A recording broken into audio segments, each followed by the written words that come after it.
Sorry about that, folks. So here we back are talking about this cyclone Fanny, tropical cyclone Fanny. Sorry about the audio there, guys. Appreciate the patience.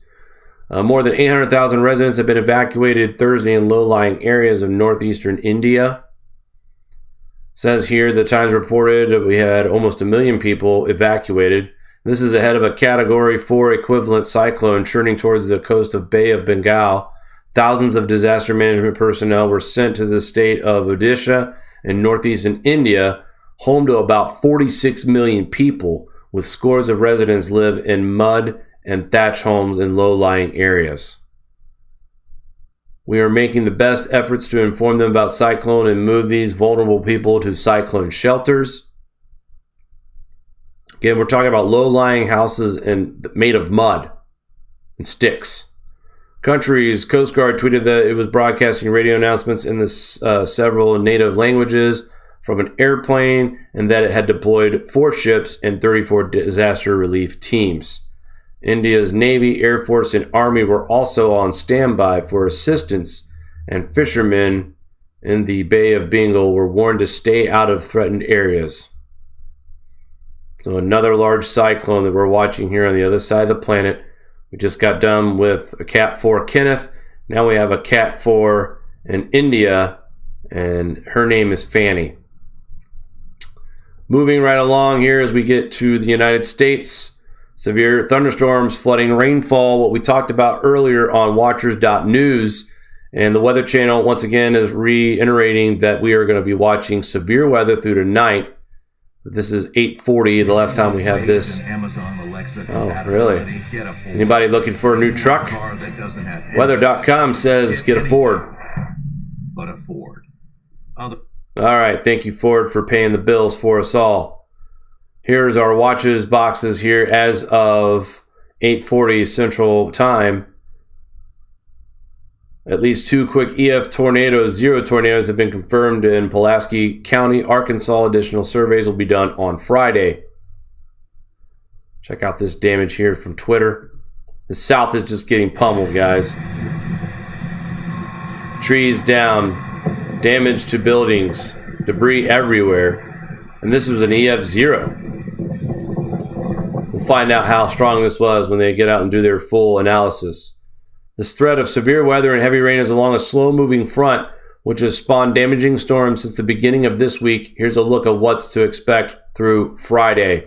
So we got the severe possibilities for Friday night. Texas, Austin, Houston, Corpus Christi, Del Rio, Midland, Fort Worth, Shreveport in Louisiana, that is.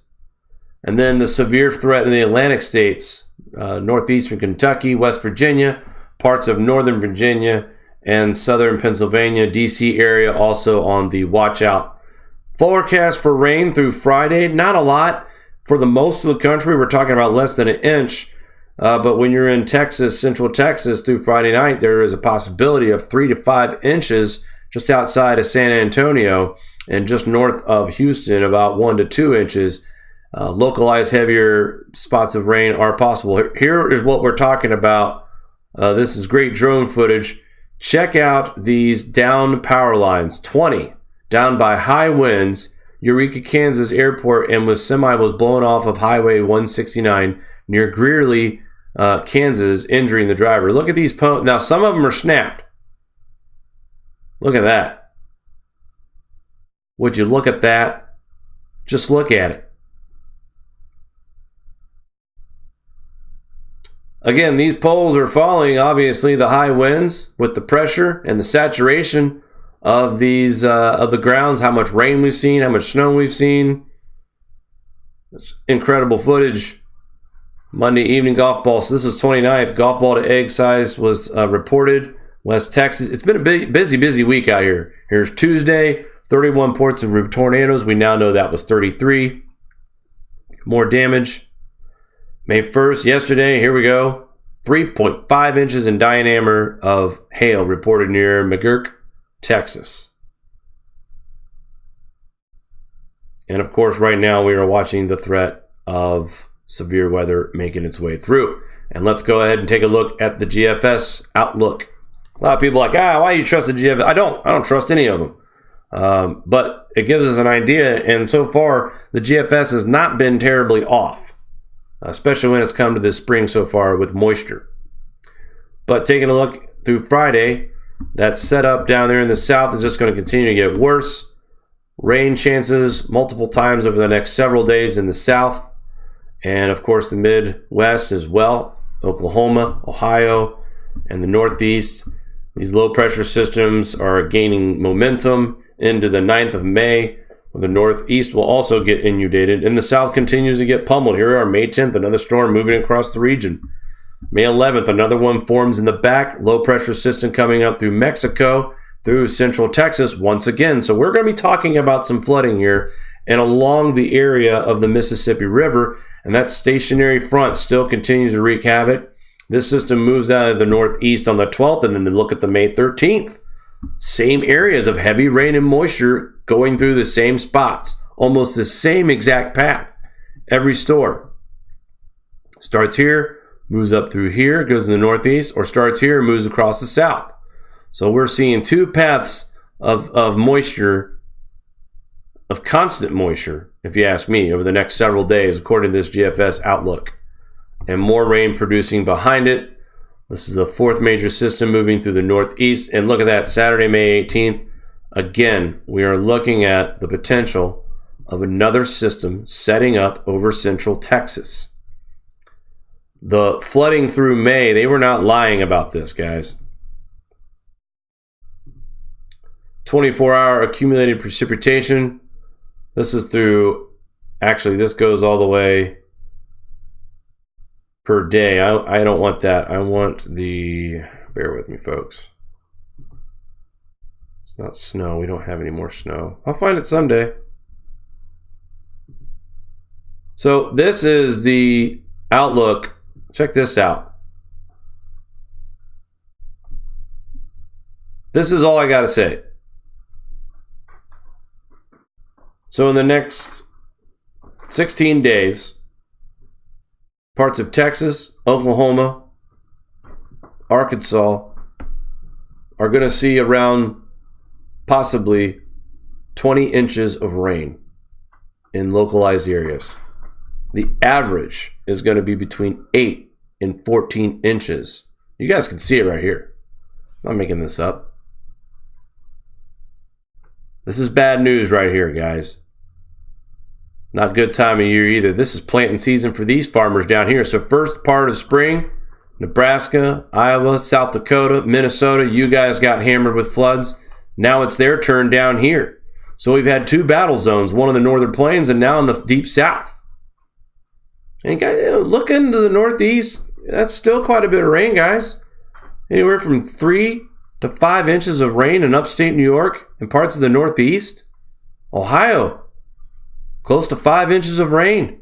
Kentucky, you're definitely getting 5 to 6 inches of rain. So we're talking about even 5 to 6 inches of rain, guys, is still a month's worth of rain for some of these areas in just a week or two. Lots to talk about. I'm pretty sure we will have a lot of farming report going on for next week and in the following week as well. When you see how much rain, I mean, guys, this map is ridiculous if you ask me. Like, this is where we are today, going into Friday, and this is how much rainfall we are going to see over the next 16 days accumulated. That's a very, very, very soggy United States right there, folks. And I know it's the rainy season, but my goodness. And the other thing I don't like here, check this out. In the Sierra Nevada region, maybe I'll move the arrow instead of the whole screen. Right here, heavy amounts of rain, melting temperatures. We got to watch this area for floods and levees to fail. So records amount of precipitation for the Northeast for the month of April, and it looks like May is going to continue to be moderate to heavy precipitation. But the people we really got to look out for, guys, here near Houston, Texas, Arkansas, Oklahoma, Shreveport possibly can get in on this really heavy rain. But these guys here, we're getting at least 10 inches of rain. And that's a big area of 10 inches of rain in 16 days. that's going to be more than enough surplus for sure on precipitation. So we might have had a long, cold winter, and we might have had a wild winter, but spring and summer, right now, the current rate of precipitation is mind-blowing, in my opinion, not just here in the United States, but all over the world. You see the El Nino temperatures. It's funny because this graph, this color chart, shows us that it looks like we're warming up a little bit in the 3-4 region. Now, there has been a sudden increase in temperatures to back that up on the 3-4 index. Check out the North Atlantic. We are heading into the cold phase, and it's showing that as well, as we are below baseline on the temperatures here in early May as well. And that's really all I have for tonight. Actually, guys, that's going to wrap up our report. I do have Mari standing by and was wanting to know if she had anything she'd like to add and say hello to the chat out there. But how's it going, Mar? It is going wonderful. Hello to everyone in the chat. We have been talking about prepping. I've seen some old faces and some new. So it's been pretty interesting. The current topic right now is Al Gore. Go figure. I shared the shirt I made. I'm proud of that. Me-lie? No, I actually spent time the Me-lie one? Yeah, I actually spent Me-lie?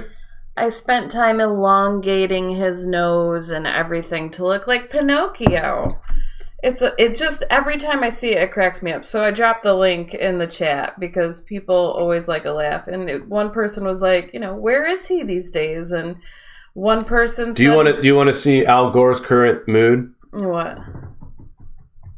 Oh, paper bag head. That's pretty much how Al Gore feels about dear. global warming right now. He's sad. Jeez. Well, one person said that he's on an iceberg floating away somewhere. And my guess is that, he is just, a polar bear ate him. Maybe. Just, because the polar bears are thriving and they're hungry. He's being super cereal, guys. He's cereal. So we got some weird, conversations. People wearing their tin hats. There's some weird topics in the chat. I'm not going to comment on them, but hey, it's a part of this wonderful culture online, Jake. Sure, I guess. Planet X stuff, Oh, boy. I don't buy into that. I debunk Planet X, so I'm sorry. Pretty much. Sorry for the Planet Xers out there. Sorry for the boogers on the lens. Anyway, I really appreciate all of you here. Lady T has her potatoes sprouting even more. And I was just talking about how Lily was asking me for seeds the other day and she wants to plant potatoes as well. So she's excited. The new place we have plenty of property to plant, and we're going to be starting that really soon and sharing that also online. I'll post some pictures. Great. So that's all I got, Jake. All right. Keep it easy for you. We also discussed in the chat the brilliant interview that we have. Oh, yes. We're going to be premiering that tomorrow with Radiant Creators. Craig was a great host, I might add. Really fun interview covering like GSM 101 type topics. Basics. Yep. Plus a little bit of insight on Jake and Murray and what we're passionate about, And then our Saturday presentation on Saturday. Yep. Definitely don't miss Scott it. Chapman. If you're looking for great information to share and educate others on the topic, your friends and family, these are the type of programs you're going to want to tune into and share. I'm going to add to that what Mari just said. I can't stress it. Tomorrow night and Saturday night are going to be one of probably the best 2 nights of content this channel's ever done, as far as people who need a firm understanding of the basics of the grand solar minimum. Like Mari said, Friday night we're talking about an interview that talks to me and Mari about our passion of what brought us into this and just a little basic stuff. And then Saturday night we kind of get to the meat of the bone with Scott Chapman. He'll give us a rundown of his version of how things are happening and the ideas that can only come from shows like these two that are coming up. This is why we do this, to get this message out. So we hope you guys will tune in Friday and Saturday night this week. This is something that if you have family and friends who question why you follow the topic you follow, these next two shows are going to help them understand the basics and the science of what's going on with their worldwide climate. So that being said, guys, we'll be available in the chat tomorrow night. It'll be a recorded interview that will be played out live. Mari and I will premiere that tomorrow night, so we'll be excited. I'll get to join everyone in the chat. I'm sure you'll be excited for that. Anyway, guys, until then, have a great evening, and we will talk soon. Take care, guys.